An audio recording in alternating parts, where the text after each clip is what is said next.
ఎంత సంతోషం ఉండాలి అంటే లోకంలో లేనంత సంతోషము మనం కలిగి ఉండాలి. ఒక క్రైస్తవుని జీవితంలో అట్టి సంతోషమును మనము వ్యక్తిపరిచే విధంగా ఉండాలి. 2వ వచనంలో మనం చూస్తే కృతజ్ఞతాస్తుతులతో ఆయన సన్నిధికి వచ్చేదము, కీర్తనలు పాడుచు ఆయన పేరట సంతోషగానము చేయుదము. కృతజ్ఞతాస్తుతులతో ఆయన సన్నిధికి రావాలి అంటే మనము దేవుని సన్నిధిలో ఎట్లా రావాలంట? కృతజ్ఞత స్తుతులతో ఆయన సన్నిధికి రావాలి. ఆయన సన్నిధిలో మనం ఉండాలి. అప్పుడు ఇంకా విస్తారమైన దీవెనలు పొందుతాం. దేవుడు ఇచ్చే దీవెనలు ఎన్నో ఉన్నాయి. కుటుంబాన్ని ఇస్తున్నాడు, గర్భఫలం ఇస్తున్నాడు, ఎన్నో ఉన్నాయి. మనకు ఆహారం ఇస్తున్నాడు, ఇవన్నీ దేవుడు ఇస్తున్నవి. కానీ ఆయన సన్నిధిలో ఉంటే ఇంకా ఎన్నో ఆశీర్వాదాలు మనము పొందుకోగలుగుతాం. కాబట్టి సంతోషంగా ఆయన సన్నిధిలో ఉంటూ దేవునికి మహిమకరంగా మనం జీవించే విధంగా ఉండాలి. అంటే కృతజ్ఞత అనే మాట ఇక్కడ మనం చూస్తున్నాం. దేనికోసం కృతజ్ఞత కలిగి ఉండాలి? ఎక్కువగా దేని కొరకు కృతజ్ఞత కలిగి ఉంటాం మనం అంటే దేవుడు చేసిన మేలును బట్టి కదా. దేని బట్టి? దేవుడు చేసిన మేలును బట్టి మనం కృతజ్ఞత కలిగి ఉంటాం.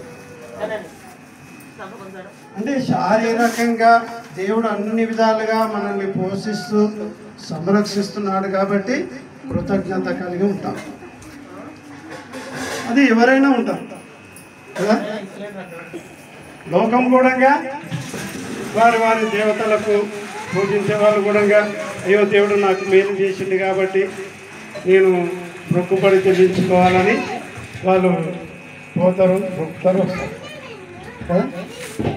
అంటే కృతజ్ఞత అనేది మనము చూస్తే ఎన్నో ఉన్నాయి. ప్రతి క్షణము మనల్ని కాపాడుతూ పోషిస్తూ సంరక్షిస్తున్నాడు. దానికి కృతజ్ఞత కలిగి ఉండొచ్చు. అన్ని విధాలుగా మనల్ని దీవిస్తున్నాడు కాబట్టి కృతజ్ఞత కలిగి ఉండొచ్చు. ఏ కృతజ్ఞత అయినా కానీ దేవుని సన్నిధిలో ఎలా ఉండాలి అది మనం ఆలోచన కలిగి ఉండాలి.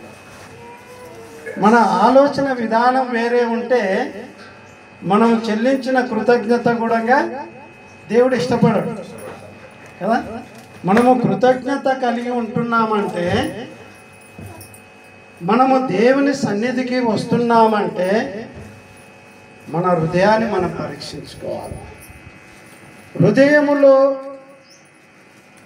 వేరే ఆలోచనలు పెట్టుకొని వేరే తలంపులు పెట్టుకొని ఏదో దేవుడు చేసిండు కదా మేలు అని మనం కృతజ్ఞత కలిగి ఉంటే అది దేవుడు ఇష్టపడతాడా? ఇష్టపడాడు కదా. దేవుడు ఏ విధంగా ఇష్టపడతాడు అంటే ఆయన సన్నిధికి మనం ఎలా వస్తున్నాము అనేది దేవుడు చూస్తాడు. చూడండి, దేవుని వాక్యంలో మనం చూస్తే నిర్గమాకాండములో మనము అది చదవకున్న పర్వాలేదు. నిర్గమాకాండం 16వ అధ్యాయంలో మనం చూస్తే దేవుడు ఐగుప్తులో నుంచి ఇశ్రాయేలు ప్రజలను బయటికి తీసుకొచ్చాడు. అన్ని విధాలుగా వారికి ఆహారం ఇస్తున్నాడు, మాంసం ఇస్తున్నాడు, వారిని పోషిస్తున్నాడు, సంరక్షిస్తున్నాడు. అన్ని విధాలుగా వారిని చేస్తున్నప్పటికీ సణుగుతున్నారు. ఎందుకు సణుగుతున్నారు? ఏదో వెలితి అంటే ఇంకా మాకు ఏదో లోటు ఉంది అని సణుగుతున్నారు. ఈనాడు మనకు కూడా అలాంటి హృదయ ఆలోచనలు ఉంటాయి. దేవుడు అన్ని విధాలుగా దేవుడు ఆశీర్వదిస్తూనే ఉన్నాడు. కుమారులను ఇస్తున్నాడు, వివాహములు అవుతున్నాయి, దేవుడు గర్భఫలం ఇస్తున్నాడు, అన్ని విధాలుగా దేవుడు ఆశీర్వదిస్తూనే ఉన్నాడు. అయినా ఇంకా నాకు ఏదో ఒకటి కొరత కదా అనిపించి ఇక దేవుని మర్చిపోవడము, దేవుని సన్నిధికి రాకపోవడము, ఇలాంటివి లోకంలో ఎంతోమందిని మనం చూస్తాం. అంటే కేవలము ఆహారము కొరకు మాత్రమే కాదు, దేవుని సన్నిధికి వస్తున్నామంటే కేవలం ఆహారం కొరకేనా? ఆహారం కొరకైతే లోకంలో కూడా బ్రతకొచ్చు కదా, దేవుని సన్నిధికి రావాల్సిన అవసరం లేదు. కేవలము ఆహారము, బట్ట, వస్త్రాలు, గర్భఫలం కొరకు లోకంలో జీవించాలంటే ఇక దేవుని సన్నిధికి రాకపోయినా లోకంలో కూడా దేవుడు అన్నీ ఇస్తాడు. అవి కూడా దేవుడు ఇచ్చేటివే. మనం అనుకుంటున్నాం అంటే లోకము వారి యొక్క జీవితాన్ని బట్టి దేవుడు వారి యొక్క భక్తిని బట్టి ఇస్తున్నాడు అనుకుంటున్నాం. అవి కూడా దేవుడే, సర్వశక్తి గల దేవుడే ఇస్తున్నాడు కదా. కాబట్టి సర్వశక్తిని నీడలో మనం జీవిస్తున్నాము కాబట్టి ఆయన సన్నిధిలో మనము జీవించే విధంగా ఉండాలి. ఎలా ఉండాలి? దేవుని సన్నిధికి వస్తున్నామంటే పరిశుద్ధత కలిగి ఉండాలి. దేవునికి కృతజ్ఞత స్తుతులు చెల్లిస్తున్నామంటే పరిశుద్ధత.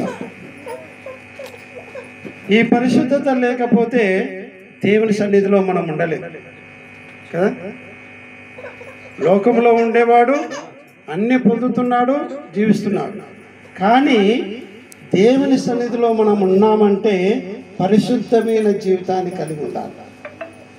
ఇశ్రాయేలు ప్రజల్లో ఆ పరిశుద్ధత లేదు. ఆ పరిశుద్ధత లేకనే దేవుని మీద సనగడము, ఈ విధంగా చేయడము మనం చూస్తాం.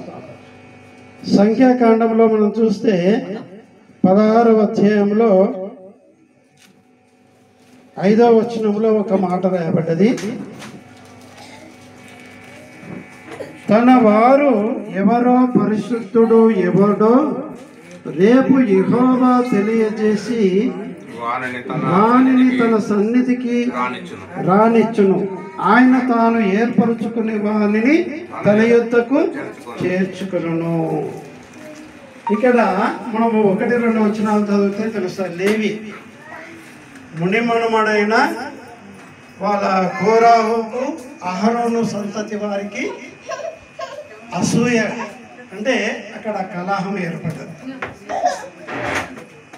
అక్కడ మనం చూస్తే 1-2 వచనాల్లో చూస్తే అక్కడ లేవి కుమారులకు మనమన్లకు అక్కడ అహరోను. అయితే దేవుడు ఇశ్రాయేలులకు ఎవరికి ఏ పని అప్పచెప్పాలనో ఆ పని చెప్పిండు. ఈ లేవీయులకు ఏం పని అప్పచెప్పిండు?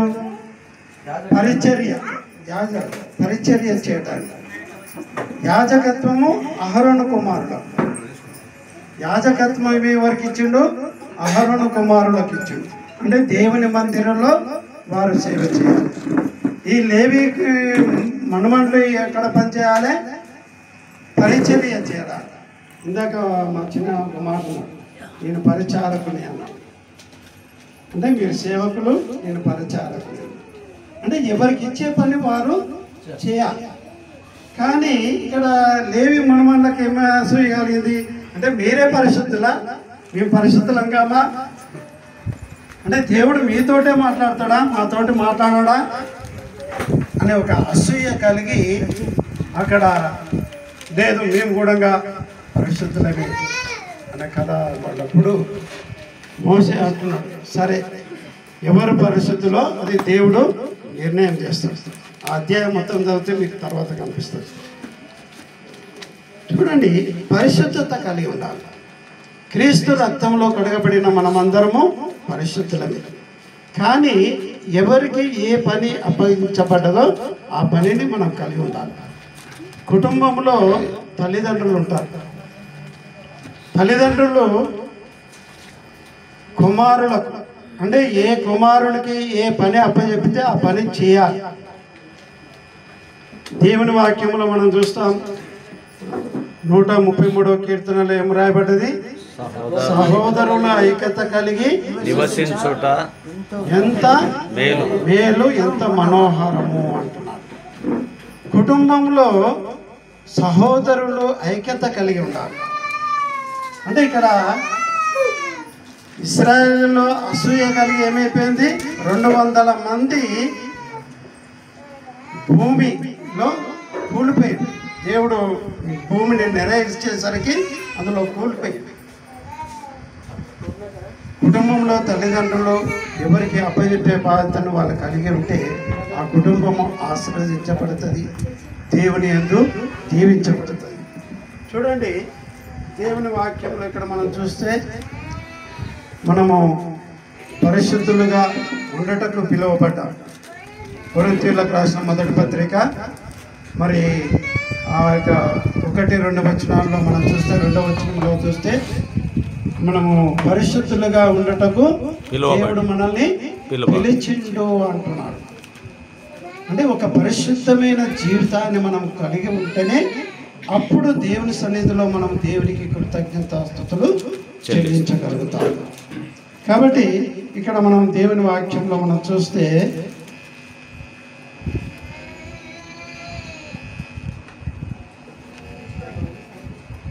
అపోస్తుల కార్యము 1వ అధ్యాయం 24వ వచనంలో మనం చూస్తే అక్కడ వారు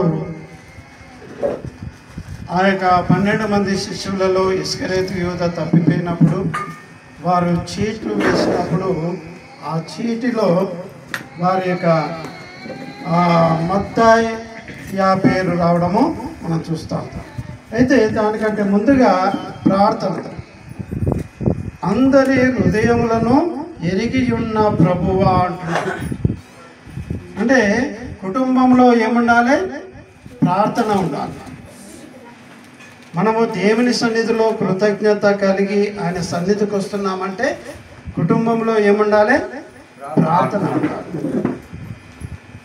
ఒక ప్రార్థనగా కుటుంబంగా ప్రార్థనగా కూర్చున్నప్పుడు కుమారుల హృదయ ఆలోచనలు వేరే ఉంటాయి, తల్లిదండ్రుల ఆలోచనలు వేరే ఉంటాయి. తల్లిదండ్రులేమో నా కుమారులు, నా మనమన్లు, నా పిల్లలు దేవుని మార్గంలో ఎదగాలి అనే ఆలోచన ఉంటుంది, కానీ వారి ఆలోచన వేరే ఉంటుంది. కాబట్టి కుటుంబంలో ప్రార్థన జీవితం కలిగి ఉండాలి. మనము కొర్నేలిని చూస్తాం, ఒక అన్యుడు కదా. కొర్నేలిని చూస్తే మనము 10వ అధ్యాయంలో మనం చూస్తే అక్కడ కొర్నేలి యొక్క ప్రార్థనను దేవుడు అంగీకరించినట్టుగా మనం చూస్తున్నాం. 10వ అధ్యాయం 4వ వచనంలో చదివితే అక్కడ కొర్నేలి గురించి చూడండి. ఇటాలీ పటాలని మనబడి 4వ వచనం. అతడు దూత వైపు తేరి చూచి భయపడి, ప్రభువా ఏమని అడిగాను. అందుకు దూత, నీ ప్రార్థనలను నీ ధర్మకార్యములను దేవుని సన్నిధికి జ్ఞాపకముగా చేసిన దేవుని సన్నిధికి జ్ఞాపకార్థముగా చేరినవి. కొర్నేలి యొక్క ప్రార్థన ఎక్కడ చేరిందంట? దేవుని సన్నిధికి చేరింది. చూడండి, అంటే దేవుని సన్నిధికి మనం వస్తున్నామంటే మన ప్రార్థన దేవుని సన్నిధికి చేరే విధంగా ఉండాలి. కొర్నేలి ఒక అన్యుడు, దేవుని ఎరగనివాడు. అయినా యేసుక్రీస్తు సువార్తను విని మరి ఆయనయందు భయము భక్తి కలిగి జీవిస్తూ ధర్మకార్యములను చేస్తున్నాడు. కానీ రక్షణ లేనందుకు అప్పుడు దేవుడు దూత ద్వారా మాట్లాడినట్టుగా మనం చూస్తున్నాం. నీ ధర్మకార్యములు దేవుని సన్నిధికి చేరినవి. దేవుని సన్నిధిలో ఉంటే మనకు ఎన్నో దీవెనలు ఆశీర్వాదములు మనము కలిగి ఉంటాం అనేది ఇక్కడ వాక్యంలో చూస్తున్నాం. కొర్నేలి కుటుంబం మొత్తం కూడా క్రీస్తు గురించి సువార్త విన్నారు. ఈనాడు సువార్త ఎందుకు ప్రకటించబడుతుంది? లోకానికి వెర్రితనంగా కనపడవచ్చు కదా. వీళ్ళు మత మార్పిడి చేస్తున్నారని అనొచ్చు. వాస్తవానికి మత మార్పిడి కాదు. ఒక మార్గం, అంటే దేవుని సన్నిధికి నడిపించే మార్గమై ఉంటున్నది. మరి కొర్నేలి సువార్త విన్నాడు, యేసుక్రీస్తు పునరుత్థాన జీవితమును విన్నప్పుడు ఆయన తన కుటుంబంతో రక్షణ పొందుతున్నట్టుగా మనం చూస్తున్నాం. రక్షణ పొందుకున్న మనము దేవునికి ఒక మందిరముగా కట్టబడాలి. ఎట్లా ఉండాలి? దేవునికి ఒక మందిరముగా కట్టబడాలి. పేతురు రాసిన పత్రిక చివరికి చెప్పి చూపిస్తాను. 2:5 పేతురు రాసిన మొదటి పత్రిక 2వ అధ్యాయము 5వ వచనంలో, యేసుక్రీస్తు ద్వారా దేవునికి అనుకూలములకు ఆత్మ సంబంధమైన బలులు అర్పించుటకు పరిశుద్ధ యాజకులుగా ఉంటున్నట్లు మీరును సజీవమైన రాళ్ళవలె నుండి ఆత్మ సంబంధమైన మందిరముగా కట్టబడుచున్నారు. అంటే ఒక కుటుంబము కట్టబడాలి, ఆత్మ సంబంధమైన మందిరముగా కట్టబడాలి. దేవుని మందిరము ఎక్కడ ఉంది? కుటుంబంలోనే ఉంది. సంఘములో దేవుని మందిరమును చూస్తాం. అంటే దేవుడు ఎక్కడనో లేడు, హస్తకృతములైన ఆలయంలో దేవుడు నివసించాడు అంటున్నాడు. ఒక గుడి కట్టి గుడి గోపురాల్లో దేవుని ఉంచలేదు. దేవుడు ఎక్కడ ఉంటున్నాడు? మన హృదయంలోనే ఉంటున్నాడు. ఒక కుటుంబముగా కట్టబడినప్పుడు ఆ కుటుంబంలోనే దేవుడు ఉంటున్నాడు. కాబట్టి ఆత్మ సంబంధమైన బలులు అంటే ఇశ్రాయేలీలు ఏ బలులు అర్పించారు?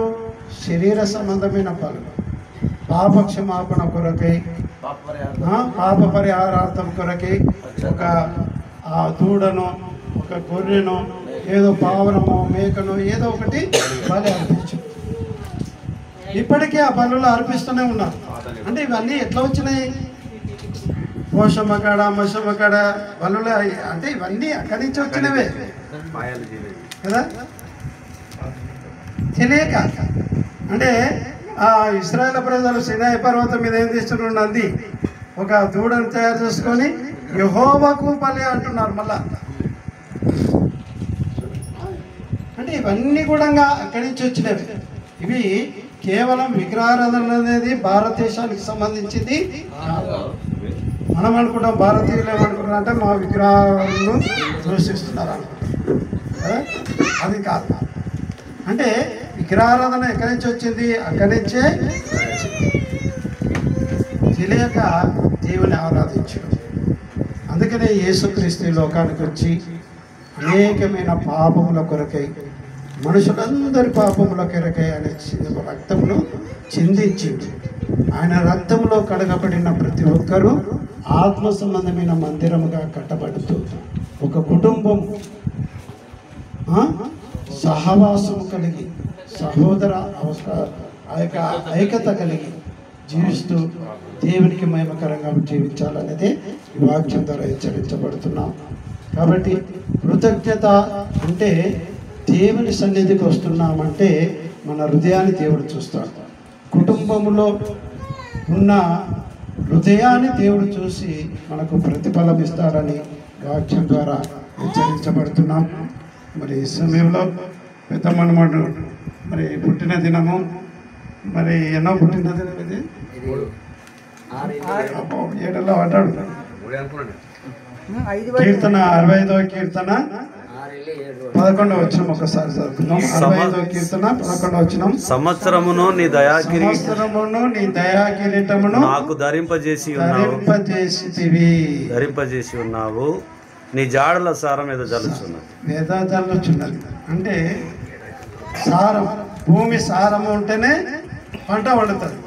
రైతు ఎంతో కష్టపడి దున్నుతాడు కదా, దున్ని విత్తనం వేస్తాడు. భూమిలో సారం లేకపోతే పంట పండుతుందా? పండదు. కాబట్టి మరి మనమాడు మరి ఆ విధంగా సారవంతమైన జీవితమును కలిగి దేవుని సన్నిధిలో ఎదిగే విధంగా ఉండాలని మీ అందరి పక్షమున మరి కుటుంబ పక్షమున దేవునికి కృతజ్ఞతాస్తుతులు చెల్లిస్తూ ఇక అవకాశం ఇచ్చిన పెద్దలకు ఇస్తున్నాను.